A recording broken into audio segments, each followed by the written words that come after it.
ইব্রাহিম ইবনে Adham নিজের বিচার নিজে করছে, রাজ সিংহাসন ছেড়ে দিয়ে পথের ফকির, রাস্তার ফকির, গায়ে ছেঁড়া কাপড়, দীর্ঘদিন পরে চলে আসছে। লোকেরা কয় ইব্রাহিম ইবনে আদহাম কি পাই? বাদশা ইব্রাহিম ইবনে আদহাম চিন্তা করলেন 1 মাসের রাস্তা যেতে হবে, মক্কার বাজার থেকে 1 কেজি খেজুর কিনি। আমার প্রত্যেকটি কথা হবে শিক্ষানীয়, যদি শিক্ষা নেন। 1 কেজি খেজুর কিনলেন বাদশা ইব্রাহিম ইবনে আদহাম। যাবে কত দূরের রাস্তা? কথা বলেন, কত দূরের রাস্তা? 1 মাসের রাস্তা। খেজুর কিনছেন 1 কেজি, কিন্তু মাপার পর, গোনার পর বাদশা ইব্রাহিম ইবনে আদহামের থলির মধ্যে 1টা খেজুর বেশি চলে আসছে। কয়টা খেজুর? আমরা তো অনেক সময় 50 গ্রাম বাদাম কিনলে 10 গ্রাম ফাও খাই। কথা কথা আছে কিনা? আছে কিনা? ইব্রাহিম ইবনে আদহাম চিন্তা করলেন 1টা খেজুর মাত্র, এটা ব্যাপার না। 1 মাস ধরে হেঁটে হেঁটে হেঁটে হেঁটে বাইতুল মাকদাসে গিয়ে উনি 2 রাকাত নামাজ পড়লেন। নামাজ পড়ার পর উনি একটু ঘুমিয়ে আছে। কি করছে? আমার ভারত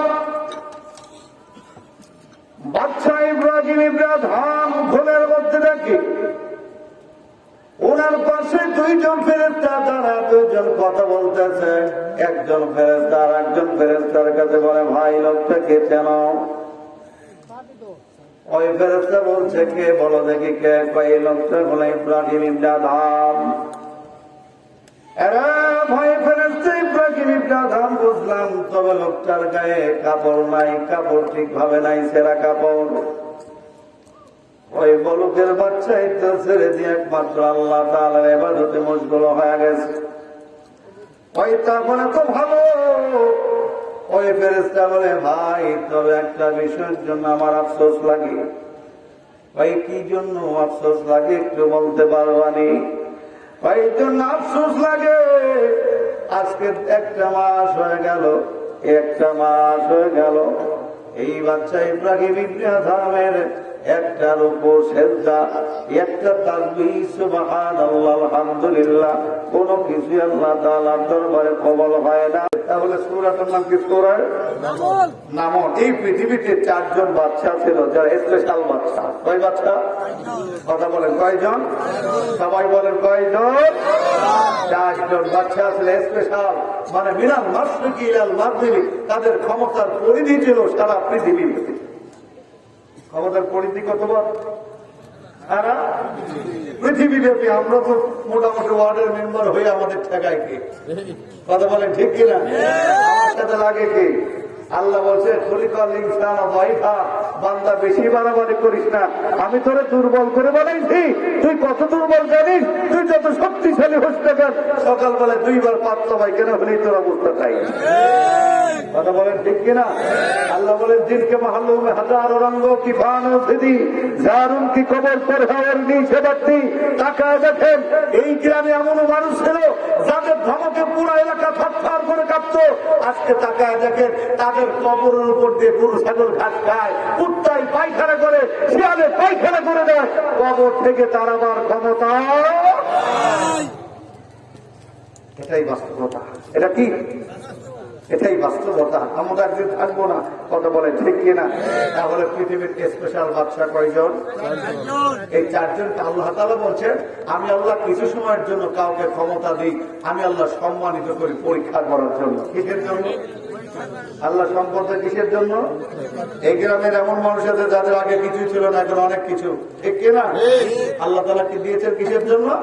পরীক্ষা করার জন্য। কেউ পরীক্ষায় পাস করছে, আবার কেউ পরীক্ষায় ফেল করছে। এরকম 4 জন বাচ্চার মধ্যে 2 জন পাস করেছিল মাশাআল্লাহ, আর 2 জন ফেল করেছিল। যারা পাস করেছিল তারা ছিল মুসলমান। মুসলমানদের মধ্যে একজন ছিল সাইয়েদনা হযরত সুলাইমান আলাইহিস সালাতু ওয়াস সালাম। নাম কি? সবাই কথা বলতে হবে। নাম কি? সুলাইমান আলাইহিস সালাতু ওয়াস সালাম। আরেকজন বাচ্চা ছিল, এই বাচ্চার নাম কেউ বলতে পারবেন? মুসলমান কি বাচ্চা? যুলকারনাইন। বাচ্চার নাম কি? কথা বলেন, বাচ্চার নাম কি? বাচ্চা যুলকারনাইন। আমার বন্ধুরা, ভাইয়েরা আমার, আরো 2 জন বাচ্চা ছিল, তারা ছিল কাফের। একজন বাচ্চার নাম ছিল বাচ্চা নমরুদ। কথা বলেন নাম কি? ক্ষমতা আসলেই মনে করা যাবে না যে আল্লাহ ইজ্জত দিছে। আল্লাহ তাআলা ইজ্জত ক্ষমতা দিয়েও কেড়ে নিতে পারে। কথা বলেন ঠিক কিনা? অত ইজ্জত মানতে চা, অত দিল্লু মানতে চা, বিয়াদিকাল খায়র ইন্নাকা আলা কুল্লি শাইইন কাদির। আল্লাহ বলছে চেয়ারের মালিক তুমি না আমি। একটু আগে চেয়ারে বসা ছিল কে? মহিউদ্দিন ভাই। এখন যদি আমি বলি চেয়ার সারা জীবনের আমার হবে? কথা বলেন হবে? চেয়ারের মালিক কে? আল্লাহ বলছে মাসিয়া কুরসিয়্যুস সামাওয়াতি ওয়াল আরদ ওয়ালা ইয়াউদু হিফযুহুমা ওয়া হুয়াল আলিয়্যুল আযীম। আয়াতুল কুরসির মধ্যে আছে আল্লাহ বলছেন কুল্লু মান আলাইহা ফান ওয়া ইয়াবকা ওয়াজহু রাব্বিকা যুল জালাল ওয়াল ইকরাম। পৃথিবীর সব চেয়ার ধ্বংস হয়ে যাবে, একটা চেয়ার থাকবে, সেইটা হলো আমি আল্লাহ চেয়ার। কথা বলে ঠিক? চেয়ার থাকবে, এটা চেয়ার থাকবে, ক্ষমতা থাকবে। আল্লাহ বলছেন নমরুদের মতন বাচ্চারে আমি আল্লাহ তাআলা ল্যাংড়া মশার জুতার বিদা দিয়ে বিদায় করছে। কথা বলে ঠিক কিনা? আল্লাহ সব করেন। কথা বলেন ঠিক কিনা?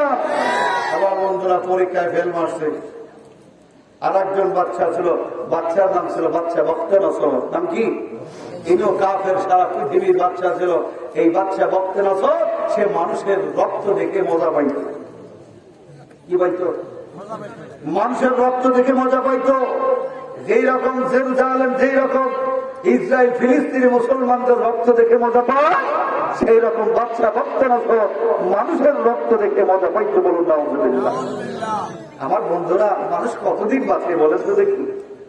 যারা বুঝছে তারা কিন্তু ক্ষমতা ছেড়ে, যারা বুঝছে তারা কিন্তু মাটির মানুষ হয়ে পৃথিবীর মধ্যে বাঁচছে। কথা বলেন ঠিক কিনা? যারা বুঝছে বাচ্চা ইব্রাহিম ইবনে আদহামের একটা কথা বলি ছোট্ট কয়েক মিনিটে। ইব্রাহিম ইবনে আদহাম যিনি বলকের বাচ্চা। বলক রাষ্ট্রটা কতবার ছিল জানেন? রাশিয়া ছিল বলকের একটা প্রদেশ। তাহলে চিন্তা করুন কত বড় রাষ্ট্র। ইব্রাহিম ইবনে আদহাম নিজের বিচার নিজে করছে, রাজ সিংহাসন ছেড়ে দিয়ে পথের ফকির, রাস্তার ফকির, গায়ে ছেঁড়া কাপড়, দীর্ঘদিন পরে চলে আসছে। লোকেরা কয় ইব্রাহিম ইবনে আদহাম কি পাইলা? ভাই কিছুই পাই নাই। ভাই একটা জিনিস পাইছি, দেখতে চাও? ভাই চলো দেখে আসি। সাগরের পাড়ে গিয়া নিজের পশ্চিম থেকে কাছ থেকে একটা সুই বের করে, সুচ বের করে সাগরের মধ্যে ফেলে দিয়ে বলছে, এরা সাগরের প্রাণীরা, আমি বাচ্চা ইব্রাহিম ইবনে আদহাম, বলকের বাচ্চা, পৃথিবী ছেড়ে দিয়েছি। আল্লাহ বলা হয় যে মাল্লাহুল মাওলা ফালাহুল কুন, বান্দা আল্লাহর হয়ে যায় তখন পৃথিবী বান্দার হয়ে যায়।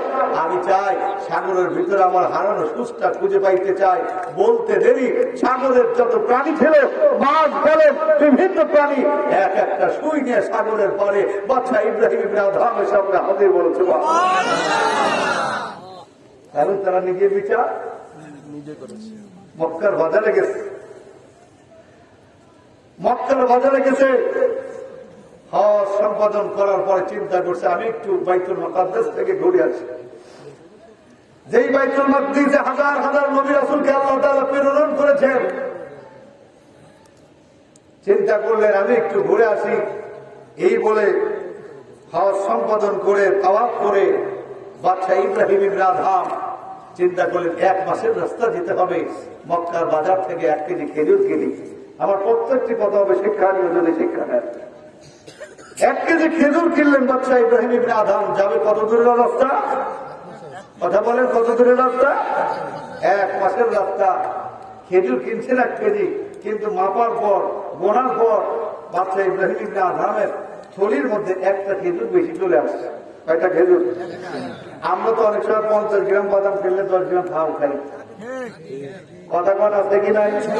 আছে কিনা? ইব্রাহিম ইবনে আদহাম চিন্তা করলেন একটা খেজুর মাত্র, এটা ব্যাপার না। একবার ধরে হেঁটে হেঁটে হেঁটে হেঁটে বাইতুল মাকদাসে গিয়ে উনি 2 রাকাত নামাজ পড়লেন। নামাজ পড়ার পর উনি একটু ঘুমিয়ে আছে। কি করছে? আমার ভারত বাদশা ইব্রাহিম ইবনে আদহাম ঘুমের মধ্যে দেখি ওনার পাশে 2 জন ফেরেশতা দাঁড়া, 2 জন কথা বলতেছে। একজন ফেরেশতা আর একজন ফেরেশতার কাছে বলে, ভাই লোকটা কে চেনো?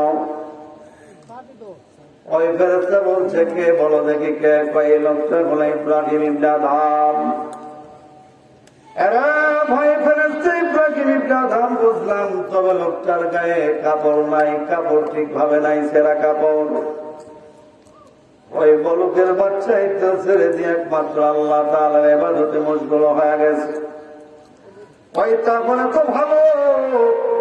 ওই ফেরেশতা বলে, ভাই তবে একটা বিষয়ের জন্য আমার আফসোস লাগে। ভাই কি জন্য আফসোস লাগে একটু বলতে পারবানি? ভাই জন্য আফসোস লাগে, আজকে একটা মাস হয়ে গেল, এই বাচ্চা ইব্রাহিম ইবনে আদমের একটা রুকু সিজদা, একটা তাসবিহ সুবহানাল্লাহ আলহামদুলিল্লাহ কোন কিছু আল্লাহ তাআলার দরবারে কবুল হয় না। এখন এই মুহূর্তে এখন যদি ইব্রাহিম ইবনে আদম মারা যায়, তাহলে আল্লাহ তাআলার আইন অনুযায়ী ইব্রাহিম ইবনে আদম জাহান্নামে হয়ে যাবে। ওই ফেরেশতা বলছে, কেন জাহান্নামী হয়ে যাবে? এই জন্য জাহান্নামী হয়ে যাবে, ইব্রাহিম ইবনে আদম 1 মাস আগে মক্কার বাজার থেকে 1 কেজি খেজুর কিনেছে। 1 কেজি খেজুর কেনার সময় একটা খেজুর ওনার ঝুড়ির মধ্যে বেশি চলে আসে। কয় খেজুর? এই একটা খেজুর বেশি আসার কারণে উনি বলে আনে নাই। এই জন্যই অপরাধে আল্লাহ তাআলা 1 মাস ওনার কোন ইবাদত কবুল করে না। এখন যদি মারা যায় তাহলে বিনা হিসাবে জাহান্নামে হয়ে যাবে। আমার বন্ধুরা, ইব্রাহিম ইবনে আদম ঘুম থেকে উঠে আল্লাহু আকবার বলে একটা চিৎকার দিয়ে কই, মালিক আমি বুঝতে পারি না, আমার ভুল হয়ে গেছে। আমার বাইতুল মুকাদ্দাস থেকে আল্লাহর ঘর মক্কার দিকে রওনা দিল। এইবার নিজের সঙ্গে হিসাব মিলাম। এইবার নিজের সঙ্গে আমরা হিসাব মিলে করছি। ইব্রাহিম ইবনে আদম মক্কার বাজারে আসার পর যেই দোকান থেকে খেজুর কিনেছিল ওই দোকান বরাবর চলে গেল। ওই দোকানে গিয়ে দেখে হায় হায় সর্বনাশ, যে লোকটা 1 মাস 2 মাস আগে আমি দেখে গিয়েছি, যে মুরব্বী, ওই মুরব্বী আর দোকানে নাই, একজন যুবক বসা। এরা যুবক, এই দোকানের মালিককে? যুবক কয়, দোকানের মালিক আমি। ভাই তুমি মানে বুঝলাম না। কয় আমি। কয় কেমনে মালিক হইস? ওই দোকান আমার বাবার দোকান। কয় তোমার বাবা কই? কয় 2 মাস আগে বিদায় নিস। যুবক, আমি তো একটা খেজুরের অপরাধী, একটা খেজুর আমি বেশি নিয়েছিলাম। একটা খেজুরের জন্য আল্লাহ তাআলা 2টা মাস আমার কোন ইবাদত কবুল করে না। ও যুবক, মাফ করে দাও, আমারে ক্ষমা করে দাও, আমি বড় মাপ চাই। যুবক বলছে, আমি একা মাফ করলে হবে না। আমার বাবার মরে যাওয়ার পর, বাবা মারা যাওয়ার পর একটা খেজুরের মালিক, এখন 3 জন হয়ে গেছি।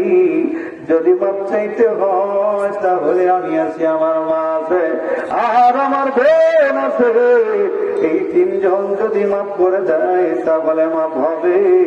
আমি একা মাফ করলে তোমার খেজুর মাপ হবে না।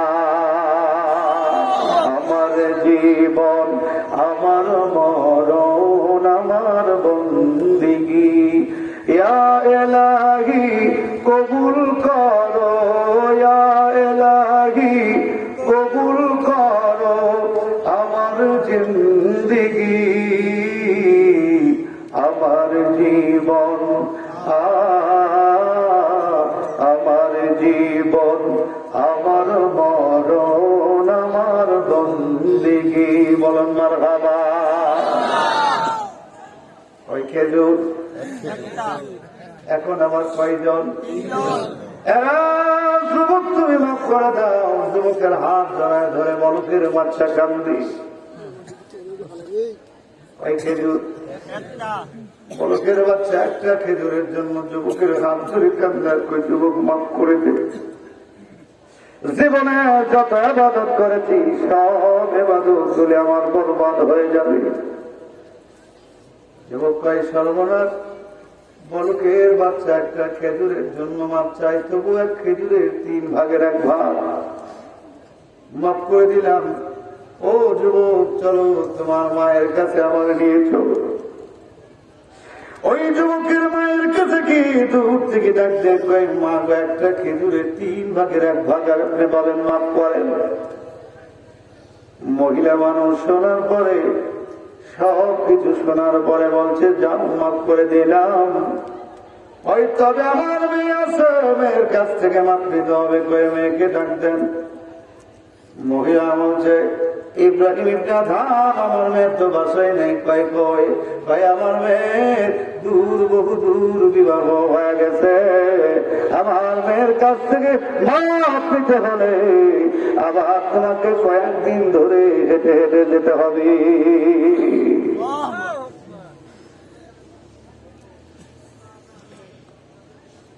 সারা জীবন মানুষের তা মারি কেটে খায়া 20 তলা বিল্ডিং করে হাজির হয়ে ঘুরলে হবে? কথা বলেন হবে? রাসূল কয়, তোর বিল্ডিং ভাঙ, বিল্ডিং ভেঙে তুই ইট বিক্রি করে তারপরে দিয়ে মাপ চা।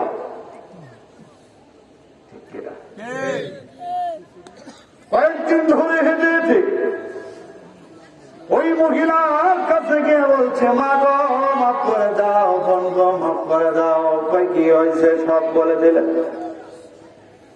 বলার পরে মেয়েটা যখন বলছে, আচ্ছা ঠিক আছে, আমার একটা খেজুরের 1 ভাগ মাফ করে দিলাম। বলার সঙ্গে সঙ্গে ইব্রাহিম ইবনে আদহাম একটা সেজদায় গিয়ে কই বলি, বুঝতে পারি নাই রে মালিক, ও মালিক তোমার শুকরিয়া, আল্লাহ তুমি আমাকে হায়াতে বজায় রেখেছো।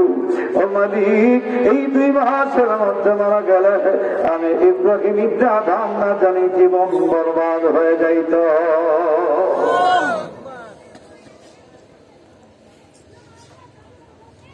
একটা বিষয় যদি বাসায় নিয়ে যাইতে পারি যে মানুষের হক নষ্ট করা যাবে না, আলোচনা থেকে তো আমরা কিছু শিখতে আসি, কথা বলে ঠিক কিনা? একটা বিষয় যে আমরা মানুষের হক নষ্ট করবো, তাহলে আর কিছুই লাগে না। বাচ্চা কয়জন? 5 পর্যন্ত। সভাপতি সব টাইম বাড়ায় দিছে, বলেন আলহামদুলিল্লাহ। আলোচনার মধ্যে ঢোকা লাগে, আমি চাইছিলাম যে 11টার মধ্যে আলোচনা ঢোকার আগে শেষ করে দিই। আলহামদুলিল্লাহ বলেন। সভাপতি সব টাইম বাড়ায় দিয়েছে, তবে সামনে আলোচনা যে জায়গায় যাবে আমি তো বিপদে পড়ে যাবো।